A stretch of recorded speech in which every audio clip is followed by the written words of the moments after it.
आपने गुमशुदगी के केस सुने होंगे, आपने दुर्घटनाएं सुनी होंगी, लेकिन क्या आपने कभी ऐसा केस सुना है जिसमें इंसान गायब नहीं हुआ बल्कि यात्रा में ही अटका रह गया? इस डरावने केस की तह तक जाने से पहले अगर आप भारत के ऐसे ही अनसुलझे और रहस्यमयी मामलों को गहराई से समझना चाहते हैं तो अभी चैनल को सब्सक्राइब कर लीजिए, क्योंकि इस केस में आगे जो सच सामने आने वाला है उस पर यकीन करना आपके लिए बहुत मुश्किल होगा। 12 दिसंबर 1992 की तारीख रेलवे के लिए कोई खास तारीख नहीं थी। न कोई बड़ा हादसा, न कोई आधिकारिक रिपोर्ट, न कोई प्रेस नोट। उस दिन देश भर में सैकड़ों ट्रेनें अपने तय समय पर चलीं और पहुंची, लेकिन पश्चिम बंगाल के बर्दवान जिले के एक छोटे से रेलवे हॉल्ट गोपीनाथपुर में उसी दिन दर्ज हुई एक साधारण सी एंट्री ने आने वाले वर्षों में एक ऐसा सवाल खड़ा कर दिया जिसका जवाब न रेलवे दे पाया, न पुलिस और न ही समय। उस दिन शाम 6:10 पर टिकट रजिस्टर में लिखा गया एक नाम, श्यामल दास, आज भी आधिकारिक तौर पर यात्रा में दर्ज है। गोपीनाथपुर हॉल्ट 1992 में ऐसा स्थान था जिसे स्टेशन कहना भी कुछ ज्यादा ही होता। 2 कच्चे प्लेटफॉर्म जिनकी ऊंचाई अलग अलग थी, बीच में पटरियां और किनारे एक छोटी सी स्टेशन मास्टर की केबिन। केबिन में लकड़ी की मेज, एक पुराना टेलीफोन, हाथ से घुमाया जाने वाला सिग्नल लीवर और एक लालटेन। बिजली अक्सर नहीं रहती थी। शाम ढलते ही लालटेन जलाई जाती थी और उसकी पीली रोशनी कोहरे में फैलकर अजीब सी धुंधली परछाइयां बनाती थी। दिसंबर की ठंड वहां सिर्फ मौसम नहीं थी, वह माहौल का हिस्सा थी। जैसे जैसे सूरज ढलता, खेतों से उठती नमी पटरियों पर फैल जाती और कुछ ही मिनटों में पूरा इलाका सफेद धुएं जैसा दिखने लगता। उस शाम भी कुछ अलग नहीं था। दिन भर की धूप के बाद अचानक ठंड बढ़ी थी। स्टेशन मास्टर अपनी डायरी भर रहा था। कुल्ली हरिपाद प्लेटफॉर्म के एक कोने में बैठा हाथ सेंक रहा था। टिकट बाबू खिड़की के पीछे बैठा हिसाब मिला रहा था। यात्रियों की संख्या हमेशा की तरह कम थी। गोपीनाथपुर से कटवा जाने वाली पैसेंजर ट्रेन शाम 6:25 पर आने वाली थी। यही ट्रेन श्यामल दास को लेकर जाने वाली थी। श्यामल दास उस इलाके में जाना पहचाना नाम था, लेकिन इसलिए नहीं कि वह कोई प्रभावशाली व्यक्ति था, बल्कि इसलिए कि वह बिल्कुल साधारण था। उसकी उम्र लगभग 38 वर्ष थी। शरीर दुबला, चेहरा शांत, आंखों में हमेशा एक थकी हुई स्थिरता। वह कटवा कस्बे के एक ठेकेदार के यहाँ मुंशी का काम करता था। उसका काम हिसाब किताब तक सीमित था। न वह फैसले लेता था, न किसी से बहस करता था। लोग कहते थे कि श्यामल ऐसा आदमी था जिसे अगर आप 10 साल बाद भी देखें तो भी वह वैसा ही मिलेगा। न ज्यादा बदला हुआ, न ज्यादा आगे बढ़ा हुआ। उसका जीवन घड़ी की सुइयों से बंधा हुआ था। सुबह तय समय पर उठना, स्नान करना, पूजा करना, नाश्ता करना, साइकिल उठाना और स्टेशन की ओर निकल जाना। उसकी पत्नी सरस्वती अक्सर मजाक में कहती थी कि अगर एक दिन उसकी घड़ी बंद हो जाए तो शायद श्यामल रास्ता ही भूल जाए। लेकिन वही घड़ी उस दिन उसके साथ थी और वही घड़ी बाद में इस केस का सबसे अजीब हिस्सा बन गई। 12 दिसंबर की शाम घर से निकलते समय श्यामल ने ज्यादा कुछ नहीं कहा था। उसने सिर्फ इतना बताया था कि काम ज्यादा है और शायद उसे कटवा में ही रुकना पड़े। यह बात असामान्य नहीं थी। ठेकेदार कभी कभी पुराने हिसाब अचानक मांग लेता था। श्यामल ने झोले में एक जोड़ी कपड़े रखे, कुछ जरूरी कागज और अपनी घड़ी। सरस्वती ने उसे दरवाजे तक छोड़ा। बाहर ठंड थी और हवा में नमी। उसने कहा था कि जल्दी लौटना। श्यामल ने सिर हिलाया था। बच्चों ने उसे नहीं देखा, वे उस समय सो रहे थे। गोपीनाथपुर हॉल्ट पर पहुंचकर उसने अपनी साइकिल स्टैंड में लगाई। टिकट काउंटर पर गया। टिकट बाबू ने बिना सवाल किए कटवा का टिकट काटा। रजिस्टर में नाम लिखा गया, श्यामल दास। तारीख 12 दिसंबर 1992। समय 18:10। यह एंट्री बाद में कई बार देखी गई, कई बार जांची गई, लेकिन कभी गलत साबित नहीं हुई। इसके बाद श्यामल प्लेटफॉर्म पर खड़ा होकर ट्रेन का इंतजार करने लगा। कोहरा धीरे धीरे गहराता जा रहा था। कुछ मिनटों बाद दूर से इंजन की आवाज सुनाई दी। फिर हेडलाइट दिखाई दी जो कोहरे में धुंधली थी। ट्रेन आई। रुकी। श्यामल तीसरे डिब्बे की ओर बढ़ा। कुली हरिपाद ने उसे साफ देखा। हरिपाद ने बाद में पुलिस को बताया कि श्यामल ने उसे देखकर हल्का सा हाथ हिलाया था। ये छोटी सी बात बाद में गवाही में बहुत महत्वपूर्ण बन गई, क्योंकि यह साबित करती थी कि श्यामल पूरी तरह होश में था और सामान्य व्यवहार कर रहा था। ट्रेन ने सीटी दी और चल पड़ी। कुछ ही सेकंड में वह कोहरे में खो गई। उस रात सरस्वती को कोई चिंता नहीं हुई। उसे पता था कि श्यामल काम में व्यस्त होगा। शनिवार बीत गया, रविवार भी निकल गया। सोमवार की शाम तक कोई फोन नहीं आया। यह अजीब था। श्यामल अगर रुकता था तो हमेशा किसी पीसीओ से फोन करता था। मंगलवार की सुबह सरस्वती का धैर्य टूट गया। उसने अपने देवर को कटवा भेजा। वहां जाकर जो पता चला, उसने पूरे परिवार को हिला दिया। ठेकेदार ने बताया कि श्यामल आया ही नहीं। उसे लगा था कि शायद वह बीमार हो गया होगा। अब सवाल सीधा था, अगर श्यामल ट्रेन में चढ़ा था तो पहुंचा क्यों नहीं? अगर वह पहुंचा नहीं तो गया कहां? गोपीनाथपुर से कटवा की दूरी ज्यादा नहीं थी। बीच में कोई बड़ा स्टेशन नहीं था। ट्रेन में उतरने और गायब हो जाने का कोई तार्किक कारण नहीं दिख रहा था। थाने में दर्ज कराई गई गुमशुदगी की रिपोर्ट को शुरुआत में सामान्य माना गया। पुलिस ने वही रटा रटाया तर्क दिया कि लोग अक्सर बिना बताए कहीं चले जाते हैं। लेकिन जब रेलवे रिकॉर्ड सामने आए, जब टिकट रजिस्टर की एंट्री मिली और कुल्ली की गवाही दर्ज हुई, तो मामला अलग हो गया। जांच अधिकारी सुबिमल रॉय ने इस केस को अपने हाथ में लिया। उन्होंने रेलवे से ट्रेन की पूरी जानकारी मांगी। ड्राइवर से पूछा गया, गार्ड से पूछा गया, टीटी से पूछा गया। किसी ने भी श्यामल को उतरते नहीं देखा था। किसी ने कोई झगड़ा, कोई शोर या कोई असामान्य घटना नहीं देखी थी। इसके बाद ट्रैक के किनारे तलाशी शुरू हुई, ये मानकर कि शायद वह चलती ट्रेन से गिर गया हो। पुलिस और रेलवे कर्मचारियों ने कई किलोमीटर तक पटरियों के पास झाड़ियां छानी। कोई कपड़ा नहीं मिला, कोई खून का निशान नहीं मिला, कोई ऐसा संकेत नहीं मिला जिससे यह लगे कि वहां कोई हादसा हुआ था। जैसे श्यामल दास भौतिक रूप से वहां था ही नहीं। दिन बीतते गए, सवाल बढ़ते गए। फिर 10वें दिन ट्रेन के मेंटेनेंस यार्ड से एक सूचना आई। उसी पैसेंजर ट्रेन के तीसरे डिब्बे की सफाई के दौरान सीट के नीचे कुछ मिला था। एक पुरानी एचएमटी घड़ी, पट्टा टूटा हुआ। जब यह घड़ी सरस्वती को दिखाई गई तो वह पहचानते ही रो पड़ी। यह वही घड़ी थी जो श्यामल हमेशा पहनता था। लेकिन असली झटका तब लगा जब घड़ी की सुइयों पर नजर पड़ी। समय रुका हुआ था, रात के 2:17। यहीं से यह मामला एक साधारण गुमशुदगी नहीं रहा। घड़ी मिलने के बाद से मामला सिर्फ एक लापता व्यक्ति का नहीं रहा। जांच अधिकारी सुबिमल रॉय ने उस शाम अपनी डायरी में पहली बार एक असामान्य टिप्पणी लिखी। उसने लिखा कि यह केस कागज पर सीधा दिखता है, लेकिन जैसे जैसे परतें खुल रही हैं, सवाल बढ़ते जा रहे हैं और जवाब पीछे हटते जा रहे हैं। घड़ी की सुइयां रात के 2:17 पर रुकी हुई थीं, और यही समय अब हर बातचीत, हर पूछताछ और हर रिपोर्ट में घुसने लगा था।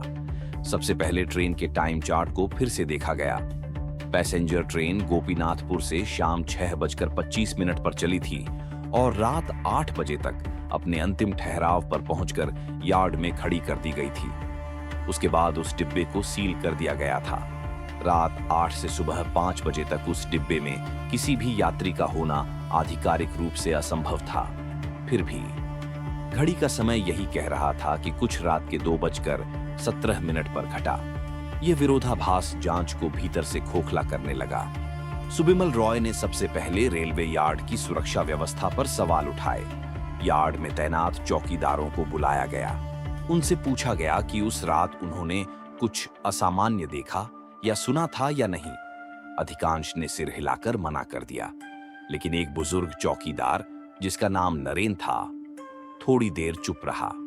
जब उससे दोबारा पूछा गया तो उसने कहा कि उस रात उसे तीसरे डिब्बे के पास कुछ देर के लिए अजीब सी आहट महसूस हुई थी। उसने समझा कि शायद कोई जानवर होगा। उसने टॉर्च घुमाई, लेकिन कुछ दिखाई नहीं दिया।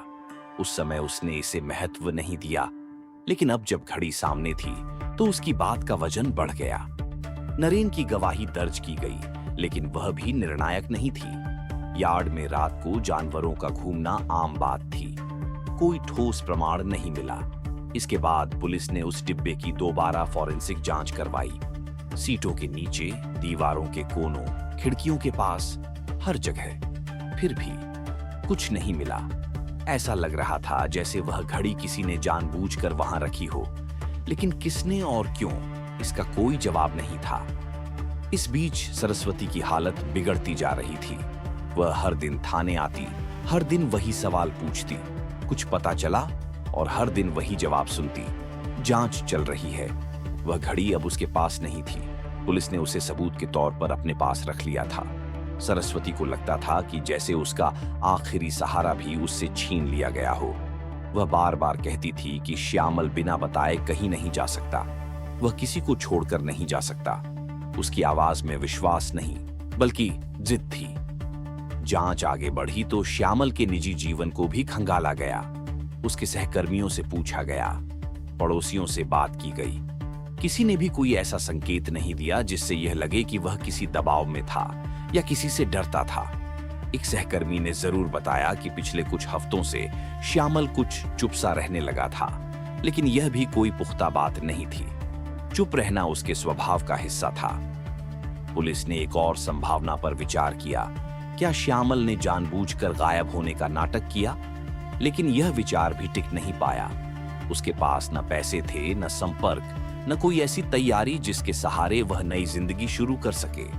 उसने घर से जाते समय कोई जरूरी दस्तावेज भी नहीं लिया था। बच्चों को छोड़कर जाना उसके स्वभाव के खिलाफ था। धीरे धीरे मामला विभागीय बैठकों में भी चर्चा का विषय बनने लगा। कुछ अधिकारियों ने सुझाव दिया कि केस को ज्यादा तूल न दिया जाए। कोई लाश नहीं, कोई अपराध सिद्ध नहीं। लेकिन घड़ी का समय बार बार सामने आ जाता और सारी फाइलें फिर से खुल जाती। सुबिमल रॉय के लिए यह अब व्यक्तिगत चुनौती बन चुकी थी। वह हर रात केस डायरी पढ़ता और वही सवाल उसके दिमाग में घूमता। अगर वह ट्रेन में चढ़ा था और कभी उतरा ही नहीं, तो वह गया कहां? एक रात लगभग 2 हफ्ते बाद रॉय खुद रेलवे यार्ड पहुंचा। यह आधिकारिक द्वारा नहीं था, वह अकेला गया था। रात गहरी थी और कोहरा हल्का हल्का फैल रहा था। यार्ड में खड़ी पुरानी बोगियां अंधेरे में किसी कंकाल जैसी लग रही थीं। वह उसी तीसरे डिब्बे के पास खड़ा हुआ। अंदर घुसकर उसने वही सीट देखी जिसके नीचे घड़ी मिली थी। सब कुछ शांत था, लेकिन उस शांति में एक अजीब सी भारीपन था जिसे वह शब्दों में बयान नहीं कर सकता था। उसने अपनी घड़ी देखी। समय रात के करीब 2:30 बज रहा था। उसी पल उसे यह एहसास हुआ कि यह वही समय है जिसके आसपास श्यामल की घड़ी रुकी हुई थी। यह सिर्फ संयोग था, लेकिन उस पल उसे यह संयोग असहज लगा। उसने अपनी डायरी में बाद में लिखा कि उस रात उसे पहली बार लगा कि यह केस सिर्फ कागजों का नहीं है। कुछ दिनों बाद केस को लेकर एक और अजीब बात सामने आई। रेलवे के पुराने रिकॉर्ड खंगालते समय पता चला कि पिछले 20 वर्षों में उसी सेक्शन में 2 और लापता यात्रियों के मामले दर्ज हुए थे। दोनों केस जल्दी बंद कर दिए गए थे क्योंकि कोई ठोस सबूत नहीं मिला था। उन मामलों में भी यात्रियों के चढ़ने के प्रमाण थे, लेकिन उतरने के नहीं। यह जानकारी आधिकारिक रिपोर्ट में कभी प्रमुखता से दर्ज नहीं की गई थी। लेकिन अब जब श्यामल का केस सामने था, तो यह समानता डराने लगी। सुबिमल रॉय ने इस जानकारी को वरिष्ठ अधिकारियों के सामने रखा, लेकिन प्रतिक्रिया ठंडी थी। कहा गया कि पुराने मामलों को जोड़कर देखना बेकार है। हर केस अलग होता है, लेकिन रॉय के लिए यह महज संयोग नहीं था। उसे लगने लगा कि गोपीनाथपुर से जुड़ा कुछ ऐसा है जो रिकॉर्ड में नहीं, बल्कि खाली जगहों में छिपा है। समय बीतता गया। मीडिया ने थोड़ी देर के लिए इस केस में दिलचस्पी ली, फिर दूसरी खबरों में उलझ गई। सरस्वती ने हर दरवाजा खटखटाया। कभी उसे उम्मीद दिखाई गई, कभी टाल दिया गया। बच्चे बड़े होने लगे और उनके सवाल भी बदलने लगे। पापा कब आएंगे से सवाल पापा कहां गए में बदल गया। अंततः पुलिस ने केस को ठंडे बस्ते में डाल दिया। अनट्रेसेबल शब्द फाइल के ऊपर लिख दिया गया। लेकिन सुबिमल रॉय ने अपनी निजी डायरी में एक आखिरी नोट लिखा। उसने लिखा कि कुछ केस ऐसे होते हैं जो सुलझते नहीं, बल्कि जांच करने वालों के साथ चलते रहते हैं, और यह केस भी उन्हीं में से एक है। लेकिन कहानी यहीं खत्म नहीं हुई, क्योंकि सालों बाद जब सब कुछ लगभग भुला दिया गया था, तब रेलवे के एक डिजिटल रिकॉर्ड अपडेट के दौरान एक ऐसी विसंगति सामने आई जिसने इस फाइल को फिर से जिंदा कर दिया। साल बीतते गए और गोपीनाथपुर का मामला धीरे धीरे उन फाइलों में चला गया जिन्हें कोई तब तक नहीं खोलता जब तक कोई नई गड़बड़ी सामने ना आ जाए। सुबिमल रॉय का तबादला हो गया, रेलवे के कर्मचारी बदले, सरस्वती के बच्चों ने स्कूल पूरा किया, समय ने सबको आगे बढ़ने के लिए मजबूर किया। लेकिन केस का एक पहलू ऐसा था जो कहीं दर्ज नहीं हुआ था, रिकॉर्ड की खामोशी। श्यामल दास का नाम किसी भी सूची में मृत नहीं हुआ। पेंशन, बीमा, उत्तराधिकार, हर जगह एक ही शब्द अटक गया, स्थिति स्पष्ट नहीं। वह आदमी कानूनी रूप से न यहां था न कहीं और इसी अधूरेपन ने एक दिन सिस्टम के भीतर हलचल पैदा की। 2008 में रेलवे ने पुराने पैसेंजर रिकॉर्ड्स को डिजिटल करने का काम शुरू किया। उद्देश्य था कि टिकट रजिस्टर, ड्यूटी चार्ट और ट्रेन मूवमेंट लॉग एक ही सिस्टम में आ जाए। यह काम धीमा था क्योंकि पुराने कागजों की हालत खराब थी। कई जगह स्याही धुंधली हो चुकी थी, कई जगह पन्ने फटे हुए थे। इसी प्रक्रिया के दौरान एक ऑपरेटर ने एक अजीब विसंगति देखी। गोपीनाथपुर से कठवा सेक्शन के एक पुराने पैसेंजर रन में एक नाम ऐसा था जो आउट कॉलम में कभी दर्ज नहीं हुआ था। सिस्टम ने उसे लाल रंग में हाईलाइट किया। नाम था श्यामल दास। तारीख 12 दिसंबर 1992। स्थिति इन ट्रांजिट। शुरुआत में इसे डेटा एरर माना गया। ऑपरेटर ने सुपरवाइजर को बताया। सुपरवाइजर ने कहा कि पुराने रिकॉर्ड्स में ऐसी गड़बड़ियां आम हैं, लेकिन जब उसी नाम के साथ टिकट नंबर और टाइम स्टैंप भी मेल खा गए तो मामला आगे बढ़ा। सिस्टम के नियमों के मुताबिक किसी यात्री की यात्रा तब तक खुली नहीं रह सकती जब तक कोई अंतिम स्थिति दर्ज न हो। लेकिन यहां तीसरे दशक में भी वही स्थिति दिख रही थी। डिजिटल सिस्टम ने एक ऑटोमेटेड अलर्ट जनरेट किया जो अनदेखा नहीं किया जा सकता था। रेलवे के एक मिड लेवल अधिकारी ने यह फाइल देखी और उसे याद आया कि उसने प्रशिक्षण के दौरान इस केस का जिक्र सुना था। उसने फाइल फिर से खोलने की सिफारिश की। यह औपचारिक जांच नहीं थी, बल्कि रिकॉर्ड रिकंसिलिएशन का हिस्सा थी। फिर भी कागज बाहर आए, वही टिकट रजिस्टर की फोटोकॉपी, वही कुली की गवाही, वही घड़ी की फॉरेंसिक रिपोर्ट। एक नई चीज जोड़ी गई, डिजिटल लॉग, जिसमें श्यामल दास की यात्रा अब भी अधूरी थी। इस दौरान एक और अजीब बात सामने आई। सिस्टम में जब जब उस पुराने रन को खोला गया, एक टाइम स्टैंप अपने आप जुड़ जाता था। यह टाइम स्टैंप सिस्टम लॉग का था, न कि यात्रा का। लेकिन वह टाइम स्टैंप बार बार रात के 2 बजे के आसपास ही दिखाई देता था। यह तकनीकी संयोग था, ऐसा कहा गया। सर्वर मेंटेनेंस अक्सर रात में होता है, लेकिन जब तारीखों का मिलान किया गया तो पाया गया कि यह पैटर्न असामान्य रूप से स्थिर था। इसे आधिकारिक रिपोर्ट में दर्ज नहीं किया गया, लेकिन 2 तकनीशियनों ने आपस में इस पर बात की। बाद में उनमें से एक ने लिखित रूप में यह बात कही कि उसे यह संयोग जरूरत से ज्यादा सटीक लगा। उसी साल सरस्वती ने एक बार फिर आवेदन दिया। इस बार उसने मुआवजा नहीं मांगा था, उसने सिर्फ यह मांगा था कि श्यामल को मृत घोषित कर दिया जाए ताकि बच्चों के कागज पूरे हो सकें। आवेदन विभागों में घूमता रहा।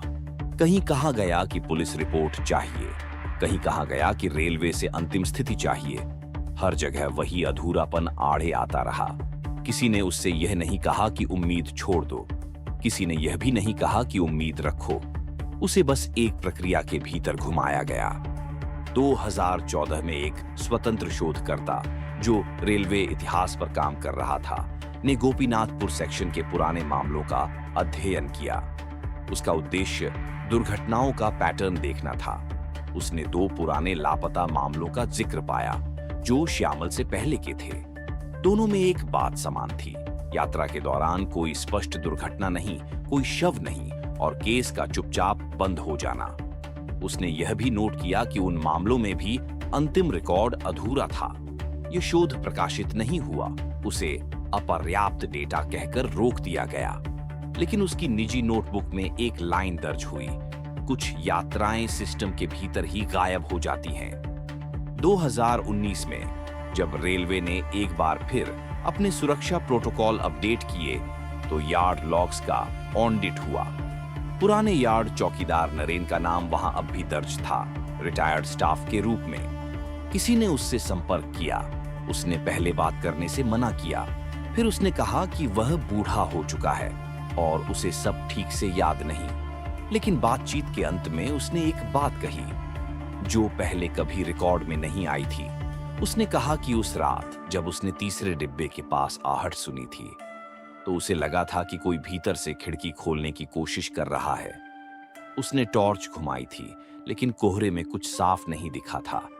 उसे लगा था कि शायद उसकी आंखों का धोखा है। उसने यह बात कभी लिखित में नहीं दी क्योंकि उसे डर था कि लोग उसका मजाक उड़ाएंगे। यह बयान आधिकारिक फाइल में नहीं जोड़ा गया। इसे असत्यापित स्मृति कहकर अलग रखा गया।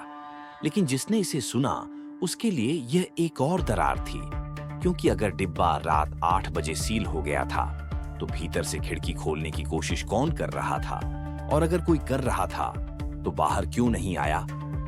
2022 में महामारी के दौरान जब यात्राएं बंद थीं और रेलवे सिस्टम लगभग ठहरा हुआ था, डिजिटल आर्काइव्स पर काम तेज हुआ। इसी दौरान एक आंतरिक रिपोर्ट बनी जिसमें लॉन्ग ओपन ट्रांजैक्शंस की सूची तैयार की गई। यह सूची सिस्टम की उन प्रविष्टियों की थी जो किसी कारणवश कभी बंद नहीं हुई थीं। श्यामल दास का नाम इस सूची में सबसे ऊपर था। रिपोर्ट में सिफारिश की गई कि ऐसी प्रविष्टियों को मैन्युअली क्लोज किया जाए। लेकिन जब इस केस के लिए मैनुअल क्लोजर का प्रस्ताव आया तो किसी ने आपत्ति दर्ज कर दी। आपत्ति का कारण सरल था, कोई अंतिम तथ्य नहीं है। 2024 में एक पत्रकार ने इस सूची की जानकारी आरटीआई के जरिए मांगी। जवाब आंशिक था, नाम और तारीख नहीं दी गई। लेकिन एक मामला 1992 गोपीनाथपुर सेक्शन का जिक्र था। पत्रकार ने पुरानी फाइलें निकाली, सरस्वती से मुलाकात की। वह अब बूढ़ी हो चुकी थी। उसकी आवाज में अब जिद नहीं थी, सिर्फ थकान थी। उसने कहा कि उसे अब यह जानना भी जरूरी नहीं लगता कि श्यामल कहां गया। वह बस चाहती है कि यह माना जाए कि वह लौटने वाला नहीं है। रिपोर्ट प्रकाशित हुई। बहुत ज्यादा शोर नहीं हुआ। कुछ लोग बोले कि यह सिस्टम की खामी है, कुछ ने इसे पुराने जमाने की अव्यवस्था कहा। लेकिन रिपोर्ट के आखिरी पैराग्राफ में एक पंक्ति थी जिसने ध्यान खींचा, कुछ रिकॉर्ड ऐसे होते हैं जो अपने आप को बंद नहीं होने देते। 2025 की सर्दियों में गोपीनाथपुर हॉल्ट पर एक नई एलईडी नेम प्लेट लगाई गई। प्लेटफॉर्म पक्का था, रोशनी तेज थी, लेकिन कोहरे की आदत नहीं बदली थी। एक रात लगभग वही समय जब सन्नाटा गहरा होता है, एक ड्यूटी पर तैनात कर्मचारी ने शिकायत दर्ज कराई कि प्लेटफॉर्म के सीसीटीवी में कुछ सेकंड के लिए फीड फ्रीज हो गई थी। यह तकनीकी समस्या थी, लॉग में दर्ज कर लिया गया। लेकिन उस फ्रीज फ्रेम में बाद में देखने पर प्लेटफॉर्म के एक कोने में किसी आकृति का आभास दिखा। यह स्पष्ट नहीं था, रेजोल्यूशन कम था। किसी ने आधिकारिक तौर पर इसे स्वीकार नहीं किया। उसी सप्ताह सिस्टम में एक और ऑन्टो लॉग बना। रिकॉर्ड एक्सेस्ड, समय 2:17, तारीख स्पष्ट, कारण सिस्टम मेंटेनेंस, फाइल श्यामल दास। ये लॉग किसी इंसान ने नहीं बनाया था, यह ऑटोमेटेड था, और यही बात उसे और बेचैन करने वाली बनाती थी। आज भी जब रेलवे के पुराने रिकॉर्ड्स को खोला जाता है, एक नाम वहीं अटका हुआ मिलता है, न आगे बढ़ता हुआ न पीछे लौटता हुआ। एक यात्रा जो कभी पूरी नहीं हुई लेकिन कभी समाप्त भी नहीं मानी गई।